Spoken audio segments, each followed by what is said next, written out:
महाराष्ट्र राज्य जिल्हा परिषद वाहन चालक संघटना सोलापूर या संघटनेच्या सर्व पदाधिकाऱ्यांसह वाहन चालकांनी कास्ट्राईप जिल्हा परिषद कर्मचारी संघटनेमध्ये संघटनेचे जिल्हाध्यक्ष अरुण क्षीरसागर यांच्या नेतृत्वाखाली काम करण्याचे लेखी पत्र संघटनेस दिले असून त्यानुसार कास्ट्राईप कर्मचारी महासंघाच्या सांगली येथे पार पडलेल्या विभागीय मेळाव्यात वाहन चालक संघटनेचे अध्यक्ष भीमाशंकर कोळी, सचिव दीपक चव्हाण यांच्यासह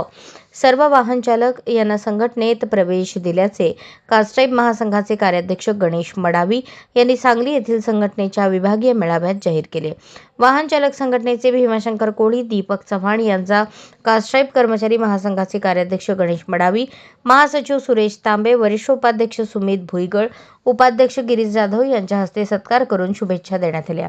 यावेळी वाहन चालक यांच्या वेतन त्रुटी, अन्यायकारक बदल्या,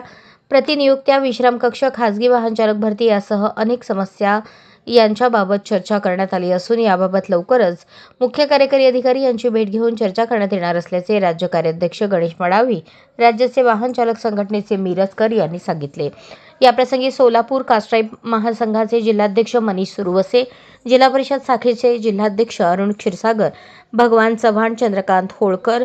वाहन चालक संघटनेचे विलास पाटील, नागनाथ धोत्रे, शहनवाज शेख, विजय हराळे, दीपक चव्हाण, बंडू आगवणे, सुभाष माळगे, पंडित इंगोले, श्याम लांडगे, महादेव फुगे, राजू राठोड, यासिन यादगीर, श्रीशैल काळे, आशिफ वांगीकर, बंडू आगवणे, जाधव आदींसह वाहन चालक मोठ्या संख्येने उपस्थित होते। अशाच नवनवीन अपडेटसाठी जनता राज्य न्यूज चॅनलला सबस्क्राईब करा, लाईक करा आणि शेअर करायला विसरू नका।